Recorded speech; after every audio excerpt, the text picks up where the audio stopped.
अस्सलाम वालेकुम students, hope you all are fine. Students, आज हम bio class 11 chapter number 12 topic number 3 blood group systems पढ़ेंगे। So let's start. There are a number of different blood group systems found in human. कह रहा है कि different blood group systems हैं जो humans में पाए जाते हैं। The international Society of Blood transfusion has recognized up to 30 major blood group systems। कह रहा बच्चों, जो international Society of Blood transfusion है उसने अप टू 30 जो मेजर ब्लड ग्रुप सिस्टम्स है उसने रिकॉग्नाइज किए हुए हैं। ठीक है, these systems are characterized by presence or absence of specific molecules called antigens that are situated on the surface of red blood cells। कह रहा बच्चों, ये जो सिस्टम्स हैं ये कैसे करेक्टराइज होते हैं कि ये हम इनको डिफरेंशिएट करते हैं या करेक्टराइज करते हैं on the basis of presence और एब्सेंस ऑफ स्पेसिफिक मॉलिक्यूल के। हम इनको किसी खास मॉलिक्यूल की प्रेजेंस या एब्सेंस की बेस पे करेक्टराइज करते हैं। ठीक है, और उन मॉलिक्यूल्स को हम कहते हैं एंटीजेंस, जो कहाँ पे पाए जाते हैं? रेड ब्लड सेल्स की सरफेस पे। Most antigens are glycoprotein molecules. Two main blood group systems are ABO system and RH races system। कह रहे मोस्टली जो एंटीजेंस होते हैं ना वो ग्लाइकोप्रोटीन है। बच्चों, हमने बायोकेमिस्ट्री जो चैप्टर है उसमें पढ़ा था, सॉरी बायोमोलिक्यूल्स में जो चार मेजर बायोमोलिक्यूल्स हैं पाए जाते हैं लिविंग ऑर्गेनिज्म में, वो कौन कौन से हैं? Carbohydrate, protein, lipids and nucleic acid. उसके अलावा हमने पढ़ा था कंजुगेटेड मॉलिक्यूल्स के डिफरेंट जो मॉलिक्यूल्स है अगर वो कंबाइन हो रहे हैं तो वो कंजुगेटेड मॉलिक्यूल्स बनाते हैं, like lipoproteins, combination of lipids and protein, glycoproteins. ठीक है, ये क्या है हमारे पास? Combination of carbohydrates plus protein. ठीक है, तो कह रहे हैं मोस्टली जो एंटीजेंस है वो ग्लाइकोप्रोटीन्स है। ठीक है, और कह रहे हैं जितने भी हमारे पास ब्लड ग्रुप सिस्टम है उसमें से जो दो मेन सिस्टम है ब्लड ग्रुप सिस्टम वो कौन कौन से हैं? ABO system and RH system.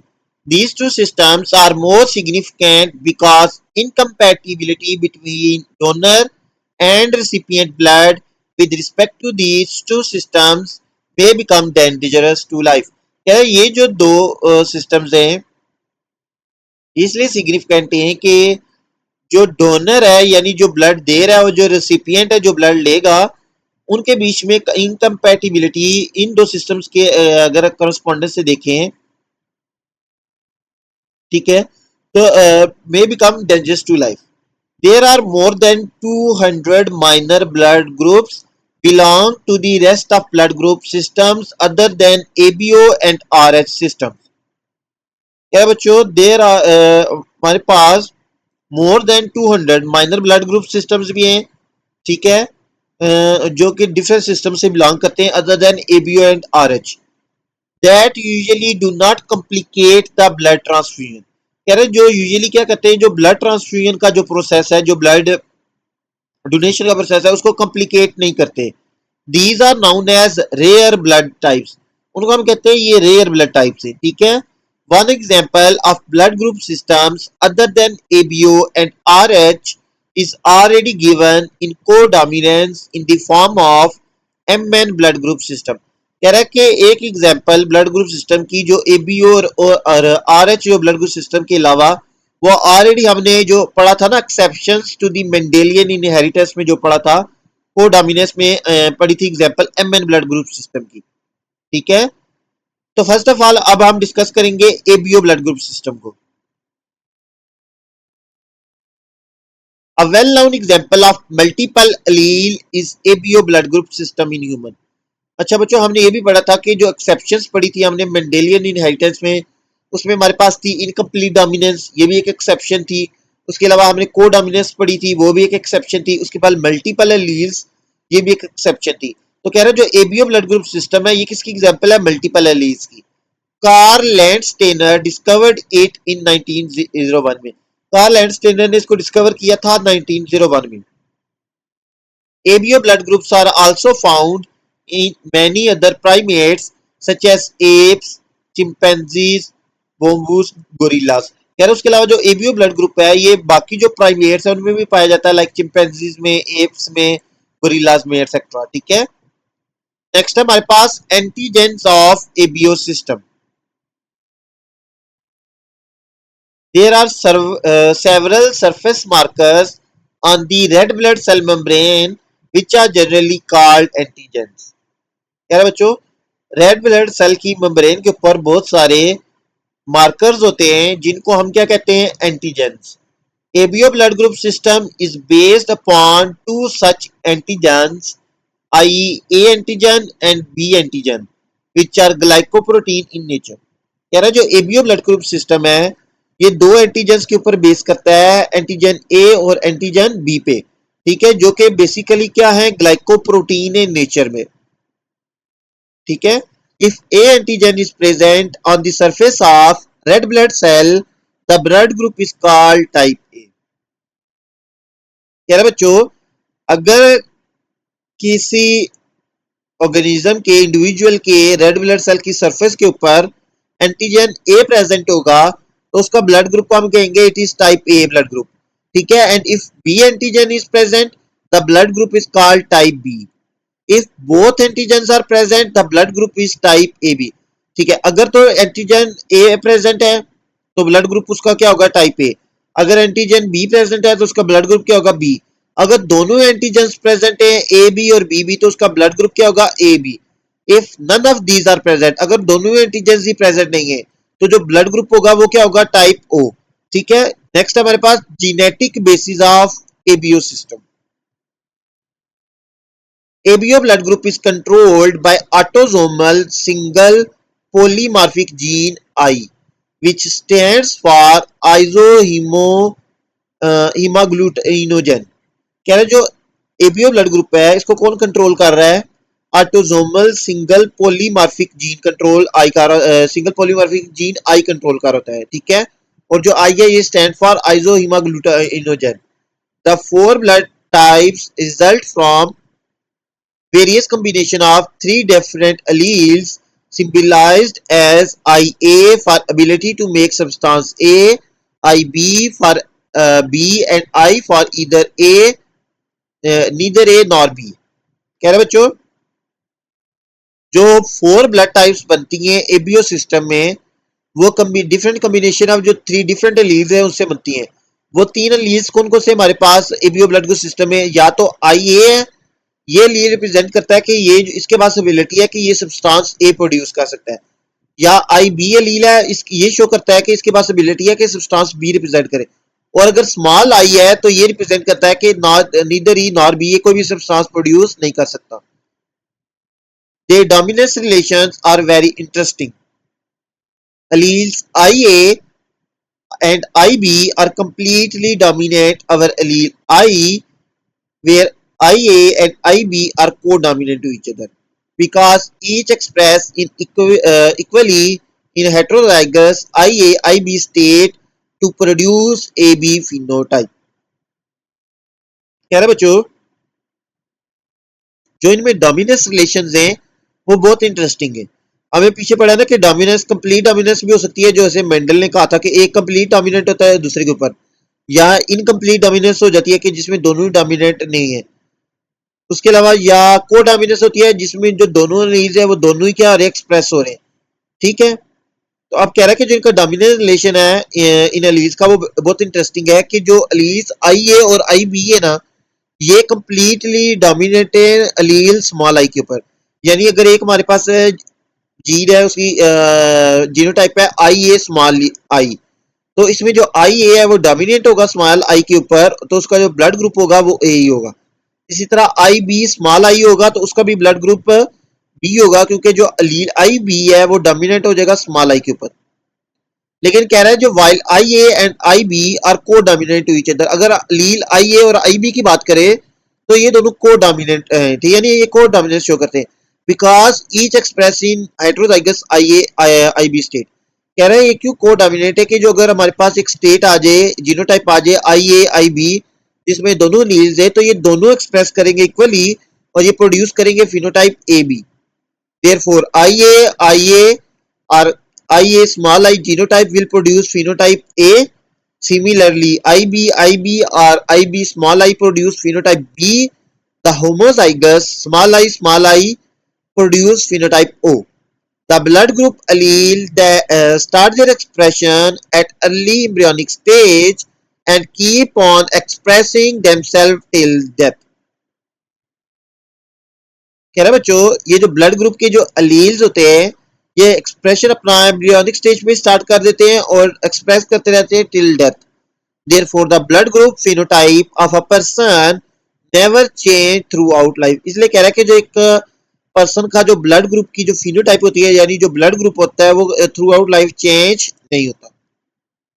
नीचे देखें आपको एक नजर आ रहा है टेबल. फर्स्ट कॉलम देखिए अगर तो आप वो कह रहा है red blood cell type, antibodies in plasma and antigens in red blood cell.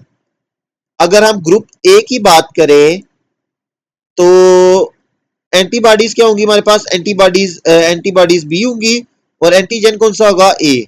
अगर हम ग्रुप बी की बात करें तो एंटीबॉडीज ए होंगी और एंटीजन कौन सा होगा बी. ठीक है. इसी तरह अगर हम ब्लड ग्रुप ए बी की बात करें तो एंटीबॉडीज कौन सी होंगी, कोई भी नहीं, ना एंटीबॉडी ए ना एंटीबॉडी बी प्रेजेंट होगी. Antigen both A and B are present. इसी तरह से ब्लड ग्रुप ओ की बात करें हम, both antibodies A and B are present while antigens are not present. ठीक है, none.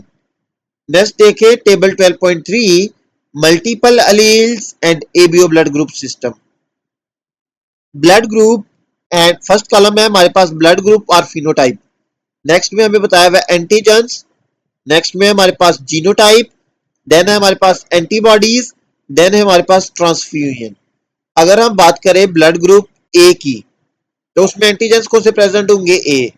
इसकी जीनोटाइप क्या होगी, देखिए इसकी जीनोटाइप आई ए और आई ए स्मॉल आई ए दोनों में से कोई भी हो सकता है. अगर आई ए है, दोनों आई ए है तो भी उसका ब्लड ग्रुप ए होगा. अगर आई ए स्मॉल आई है तो भी उसका ब्लड ग्रुप क्या होगा, ए होगा.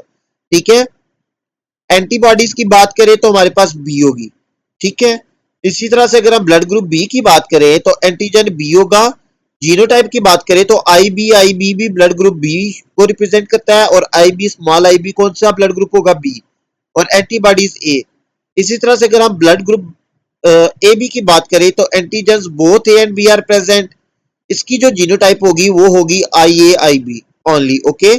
और एंटीबॉडीज नॉन, इसमें एंटीबॉडीज प्रेजेंट नहीं होती.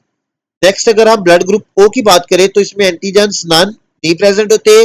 जीनोटाइप की बात करें आई यानी दोनों जो एलील्स हैं वो कहें रिसेसिव स्मॉल आई है और antibodies both are present. Next हमारे पास बच्चों एंटीबॉडीज ऑफ एबीओ सिस्टम. ये जो एबीओ ब्लड ग्रुप सिस्टम है इसकी antibodies. It has been observed that if wrong transfusion is carried out, the recipient blood start agglutination, antigen antibody reaction and clumping occurs. कह रहा है ये देखा गया है कि अगर हम रॉन्ग ट्रांसफ्यूजन करें, ठीक है, तो जो रिसिपिएंट का ब्लड है ना, जिसने ब्लड रिसीव किया है, जिसको लगाया गया है, वो एग्लूटिनेशन स्टार्ट कर देगा. यानी एंटीजन और एंटीबॉडी का रिएक्शन हो जाएगा और क्लम्पिंग हो जाएगी. This is due to presence of antibodies against wrong antigen. ये किस वजह से होता है रिएक्शन, कि जो रॉन्ग एंटीबॉडीज प्रेजेंट हो अगेंस्ट एंटीजन. ठीक है. The production of these antibodies are produced in the absence of their corresponding antigen. For example, those with type A blood will have anti-B antibody in plasma. कह रहा है कि जिनका blood group A होगा उनके अंदर anti-B antibodies होंगी. Similarly, type B people have anti-A antibody and those with type AB have no anti-A or anti-B antibodies, and type O individuals have no antigens but have both antibodies A and B in the plasma. The production of these antibodies of ABO system that do not require any stimulus to produce begins from embryonic life and remain continue throughout life. Next हमारे पास बच्चों various human blood group systems. At present 33 blood group systems representing over 300 antigens have listed by International Society of Blood Transfusion। कह रहा है front type पे 33 जो blood group systems हैं जो अबाउट 300 एंटीजेंस को रिप्रेजेंट कर रहे हैं वो लिस्ट किए हैं बताए हैं International Society of Blood Transfusion ने। Some of the important groups are given here with symbol. कह रहा है कुछ जो इम्पोर्टेंट ग्रुप्स है वो कौन कौन से हैं? ABO, MNS, rhesus which is represent by Rh, Lutheran LU, Kell, Lewis LE, Duffy FY, Kidd JK. Next है हमारे पास बच्चों ABO system. Among the 33 systems, ABO remain the most important in transfusion and transplantation since any person above the age of 6 months possess clinically significant anti-A or anti-B antibodies in serum। कह रहा है कि जो 33 systems हैं उन सब के दरमियान जो एबीओ ब्लड ग्रुप सिस्टम है वो सबसे इंपॉर्टेंट है ट्रांसफ्यूजन एंड ट्रांसप्लांटेशन में। ठीक है। नेक्स्ट है हमारे पास रेसी system. It is the second most important blood group system after ABO. कह रहा है कि ये second most important blood group system है एबीओ के बाद। Prophylaxis is given against RH immunization using anti-D immunoglobulin G for RH negative who to RH positive child। Next है हमारे पास MNS antigen system. The blood group is under control of an autosomal locus on chromosome 4 and also under control of a pair of कोडोमिनेंट alleles LM and LN। कह रहा है कि ये जो blood group है ये किसके कंट्रोल में है? एक ऑटोसोमल लोकस के कंट्रोल में है which is located on chromosome 4। ठीक है। और एक ये कोडोमिनेंट alleles LM और LN के भी कंट्रोल में है। Anti-M antibodies are usually IgM types and rarely associated with transfusion reactions। Next is Lutheran system.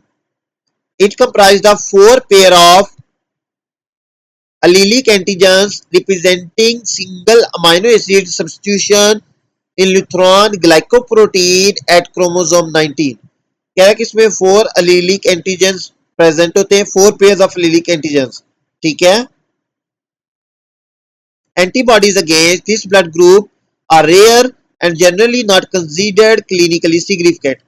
Next is Kell system. अच्छा जितने भी ब्लड ग्रुप सिस्टम है सारों को हम थोड़ी सी डिस्क्रिप्शन दे रहे हैं।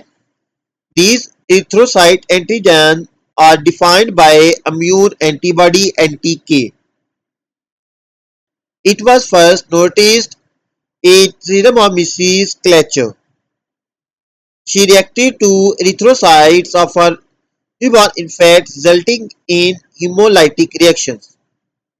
Since then, 25 Cal antigens have been discovered। Anti-K antibody causes severe hemolytic disease, fetus and newborn HDFN, and hemolytic transfusion reactions HTR। ठीक है। नेक्स्ट है हमारे पास Duffy system. Duffy antigen was first isolated in a patient called Duffy who had hemophilia। It is also known as FY glycoprotein and is present in the surface of red blood cells। Antigens FYA and FYB on the Duffy glycoprotein can result in 4 possible phenotypes। The antigens are IgG subtypes and can cause HTR। Next is KID system। KID antigen known as JK antigen is glycoprotein present on membrane of red blood cells and act as urea transporter in red blood cells and renal endothelial cells। KID antibodies are rare but can cause severe transfusion reactions। Next हमारे पास बच्चों transfusion principle. When transfusions are carried out between two incompatible different blood group, antigens of donor react with antibodies, also called agglutinins, of recipient then the red blood cells clump with one another. The clumping of red blood cells is known as agglutination. कह रहा कि जब हम क्या करते हैं, अगर transfusion हो जाए दो इनकम्पैटिबल या डिफरेंट ब्लड ग्रुप सिस्टम लोगों के बीच में, तो जो डोनर के एंटीजेंस है वो रिएक्ट कर देंगे एंटीबॉडीज के साथ, जिसको हम क्या कहते हैं, एग्लूटिनेशन। तो जिसकी वजह से क्या होगा कि जो रेसिपिएंट का ब्लड है वो क्लम्प्स बनाना शुरू कर देगा। ठीक है, ये जो क्लम्पिंग है रेड ब्लड सेल्स की, इसको हम कहते हैं agglutination. Therefore, the transfusions are carried out on basis of donor antigen and recipient antibodies. इसलिए कह रहा है कि जो ट्रांसफ्यूजन की जाती है ये किसकी बेस के ऊपर की जाती है, डोनर के एंटीजन की बेस के ऊपर और रेसिपिएंट की एंटीबॉडीज की बेस के ऊपर। Due to these limitations the persons with type A can receive blood from type A or from type O because they have anti-B antibody, so they cannot be given any blood carrying B antigen.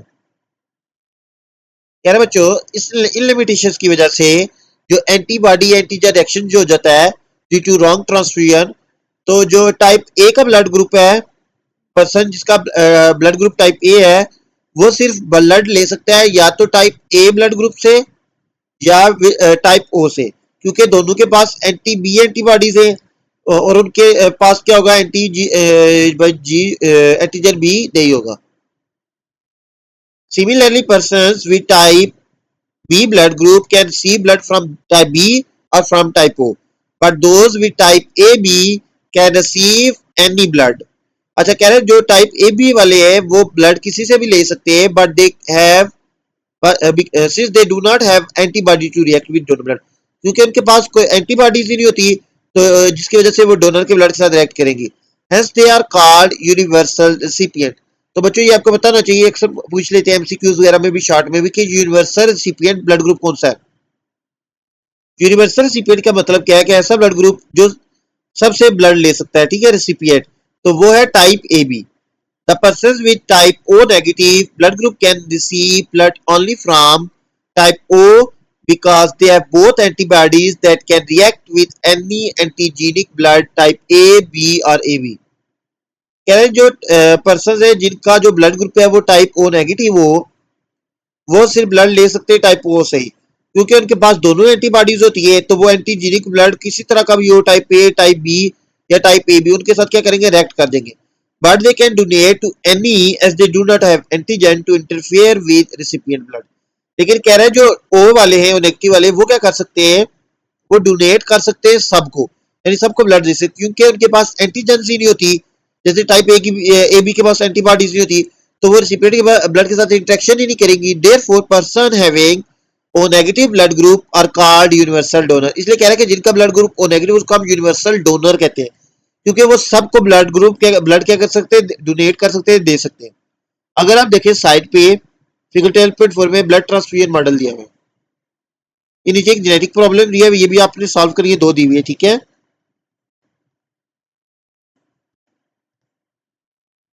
Next है हमारे पास R H blood group system, वो आपने पढ़ा ABO.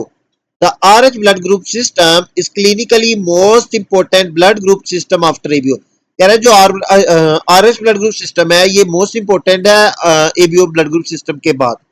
The name of this system R H is derived from rhesus monkey because its antigen was first discovered in it by Leonard Steiner in 1930s। कह रहा है कि इस system का जो नाम है वो कहाँ से ड्राइव हुआ है, आरएच, वो रेसिस मंकी से ड्राइव हुआ है, क्योंकि जो इसके एंटीजेंस थे वो सबसे पहले उसमें डिस्कवर हुए थे, और किसे किए थे, लैंड स्टेनर ने 1930 में। अगर हम आरएच ब्लड ग्रुप सिस्टम के एंटीजेंस की बात करें, the Rh blood group system is characterized by presence और एब्सेंस ऑफ डी एंटीजन। ठीक है, ये किसकी प्रेजेंस और एब्सेंस से कैरेक्टराइज होता है, D antigen, also called Rh factor. The person having this antigen are called Rh positive. यानी कि ऐसे लोग जिनमें ये वाला एंटीजन प्रेजेंट होगा उनको हम कहते हैं ये आरएच पॉजिटिव है। And those in which it is absent are called Rh negative. और जिनमें ये एंटीजन एब्सेंट होगा, प्रेजेंट नहीं होगा, उनको हम कहेंगे ये क्या है, RH negative. The D antigen incompatibility between donor and recipient can cause problem not only during blood transfusion but also a cause of hemolytic disease of newborn or erythroblastosis fetalis। कह रहा कि डी एंटीजन की incompatibility अगर हो donor और recipient के बीच में, तो सिर्फ ब्लड ट्रांसफ्यूजन के दौरान ही ये प्रॉब्लम नहीं काज कर सकता, एक डिजीज भी ये काज करता है जिसको हम कहते हैं एरिथ्रोब्लास्टोसिस फिटेलिस। नेक्स्ट है हमारे पास genetic basis of Rh blood group system. Rh blood group system is mainly controlled by D gene. क्या कि इस जो ब्लड ग्रुप सिस्टम है इसको मेनली कौन कंट्रोल कर रहा है? D gene, which determine the formation of D antigen or Rh factor, while its alternative allele small d inhibit formation of Rh factor। कह रहा है कि ये जो कैपिटल D है ये क्या करता है, ये डिटरमाइन करता है कि जो डी एंटीजन है या RH फैक्टर है वो बढ़ रहा है, जबकि जो इसका अल्टरनेटिव लील स्मॉल डी है वो क्या करता है, RH फैक्टर की फॉर्मेशन को इनहिबिट स्टॉप यानी रोकता है। D is completely capital D is completely dominant over small d. Therefore, person having genotype capital D or capital D small d have D antigen and they're on their red blood cell and are Rh positive. While persons with genotype small d do not have Rh factor and are Rh negative. नीचे देखिए आपको एक table दिया हुआ है, table 12.4 RH blood group system. तो सबसे पहले हमारे पास ब्लड ग्रुप है यानी फिनोटाइप है, देन RH एंटीजन है, देन जीनोटाइप है, देन एंटीबॉडीज है, आरएच एंटीबॉडीज है, देन ट्रांसफ्यूजन है। तो अगर हम बात करें ब्लड ग्रुप आरएच पॉजिटिव की, तो उसमें एंटीजेंस प्रेजेंट होते हैं, उसकी जीनोटाइप कैपिटल डी या कैपिटल डी स्मॉल डी भी हो सकती है, और एंटीबॉडीज नॉट प्रोड्यूस्ड। अगर हम ब्लड ग्रुप आरएच नेगेटिव की बात करें तो एंटीजेंस एब्सेंट होते हैं, या इसकी जीनोटाइप ओनली स्मॉल डी हो सकती है, और antibodies produced if simulated. The blood group O negative is actual universal donor because it has no antigen of ABO and RH system which can interfere with recipient blood। क्या है बच्चों, जो O negative blood group है वो actual में universal donor है, क्योंकि उसके पास कोई एंटीजन नहीं है एबीओ ब्लड ग्रुप सिस्टम की भी और आरएच सिस्टम की, जो जाके रेसिपिएंट के या रिसीवर के ब्लड के साथ क्या करे, इंटरेक्ट करे। whereas AB positive is actual universal recipient. और अगर हम देखिए ए बी पॉजिटिव भी हो सकता है blood group, A B negative भी हो सकता है, ठीक है। तो कह रहा है अगर हम एक्चुअल यूनिवर्सल रिसिपिएंट की बात करें तो वो ए बी पॉजिटिव है, because it has neither anti A anti B और एंटी आर एच एंटीबॉडीज, क्योंकि उसके पास भी कोई ना तो एबीओ ब्लड ग्रुप की ना आर एच ब्लड ग्रुप की एंटीबॉडीज होती है। Therefore it can not resist donor blood, इसलिए ये किसी भी डोनर के ब्लड को रेजिस्ट नहीं कर सकता। तो हमारे पास यूनिवर्सल जो डोनर है वो ओ नेगेटिव है, ठीक है। यूनिवर्सल जो रेसिपिएंट है वो ए बी पॉजिटिव है। नेक्स्ट है हमारे पास anti R H antibody and transfusion principle. R H blood group system also has mechanism of antibody production. कह रहा है जो R H blood group system है इसके पास भी एक मैकेनिज्म है एंटीबॉडी प्रोडक्शन का, ठीक है। I anti R H antibody which is produced in Rh negative blood. Unlike ABO antibody production, the production of anti-Rh antibody is different in the sense that it always requires a stimulus in the form of exposure to Rh factor for its production. An Rh negative person does not produce anti-Rh antibodies unless he is exposed to Rh antigen. Rh positive donor is totally incompatible for Rh negative recipient. If Rh negative person receive an Rh antigen through wrong Rh positive blood transfusion, he will begin to produce anti-Rh antibodies against Rh antigens. Once the mechanism of anti-Rh antibody production is stimulated, it remains continue for whole life। क्या है बच्चों, जो R H positive donor है वो totally incompatible है R H negative recipient के लिए, ठीक है। यानी एक अगर आर एच पॉजिटिव डोनर है यानी ठीक है उसमें आर एच फैक्टर प्रेजेंट है, वो आर एच नेगेटिव जो रिसिपिएंट है उसको ब्लड नहीं दे सकता। क्यों? क्योंकि अगर आर एच नेगेटिव वाला परसेंट क्या करेगा, ब्लड रिसीव करेगा, आर एच एंटीजन से रिसीव करेगा, तो उसमें क्या हो जाएगा, R anti R H antibodies बनना शुरू हो जाएंगी। अगर एक बार ये मैकेनिज्म स्टार्ट हो जाए anti R H antibody production, तो ये थ्रू आउट लाइफ कंटिन्यू रहता है। R H negative blood clear of any anti R H antibody from a donor who has never been expose to R H antigen can be transfuse to R H positive recipient. Next है बच्चों हमारे पास erythroblastosis fetalis. Erythroblastosis fetalis develop in fetus when an anti-Rh antibody produced by mother pass through placenta. Problems and complications in fetus. When mother's anti-Rh antibody seep through placenta into blood circulation of fetus, they start hemolysis. कह रहा है कि जब anti-Rh antibodies है वो placenta के through move कर जाएंगे फीटस में, तो क्या हीमोलाइसिस स्टार्ट हो जाएगी। हीमोलाइसिस किसको कहते हैं? लाइसिस कहते हैं ब्रेकडाउन को हीम ब्लड से। तो ये breakdown of blood. As this destruction continue, the fetus become anemic. कह रहा है जैसे डिस्ट्रक्शन जो कंटिन्यू रहेगी तो जो फीटस है वो क्या हो जाएगा, अनीमिक हो जाएगा। The anaemic foetus start to release many immature erythroblast into blood stream. कह रहा है जो अनीमिक फीटस होता है वो क्या करना शुरू करेगा, बहुत सारे इमेच्योर जो इरिथ्रोब्लास्ट है वो रिलीज करना शुरू कर देगा ब्लड में। Therefore disease is called erythroblastosis fetalis. The anemia may lead to push a stillbirth. Even a the liver and spleen of fetus swell as the rapidly produce RBCs. कह रहा है कि जो फीटस का लीवर स्प्लीन क्या कर देगा, swell कर देगा। The breakdown product of red blood cell called bilirubin also accumulate in foetus. इसके अलावा जो रेड ब्लड सेल की ब्रेकडाउन प्रोडक्ट होगी जिसको हम बिलीरुबिन कहेंगे वो भी एक्यूमुलेट यानी जमा होना शुरू हो जाएगा फीटस में। Bilirubin changes brain cell and turns skin and whites of the eye yellow of the fetus. This condition is called jaundice. कह रहे हैं ये जो बिलीरुबिन है ये क्या करता है, ये ब्रेन सेल्स को डैमेज करता है और जो स्किन है और जो व्हाइट्स ऑफ आई है उनको क्या कर देता है, येलो कर देता है। इस कंडीशन को हम कहते हैं jaundice. So the baby born alive suffer from severe haemolytic anaemia and jaundice. कह रहे अगर अलाइव बोर्न हो जाएगा तो जो फिर भी वो सफर करेगा किससे, कि उसको सीवियर हिमोलिटिक एनीमिया भी होगा और jaundice. Such babies' blood should be immediately replaced by Rh negative blood free of anti-Rh antibodies. Causes and risk factor.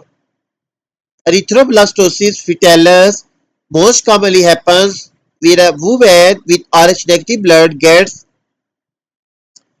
into a man with Rh positive blood, and a baby with Rh positive blood maternal fetal Rh incompatibility.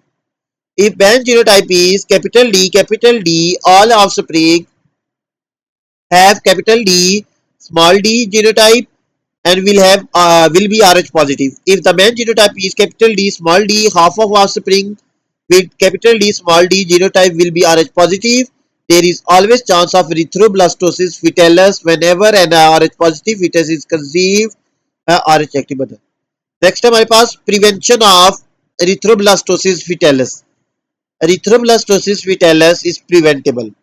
A medication called Rh immunoglobulin, also known as Rogam, can help prevent Rh sensitization. This medication prevents women from developing Rh positive antibodies. This injection contains anti-Rh antibodies that attack any of baby's red blood cell in mother's blood. Therefore, before these cells stimulate her immune system to produce antibodies. However, this will not help who have already undergone Rh sensitization. Women at risk for Rh sensitization should receive Rogam does doses at specific time. These include at first 28 weeks of gestation, 72 hours following if the newborn is Rh positive within 72 hours, and following an invasive prenatal test such as amniocentesis or CVS. So students हमारा ये topic complete हो चुका है, hopefully आपको समझ आ गया होगा। If you have any doubt you can ask in comment section, please like share and subscribe my YouTube channel. Thank you.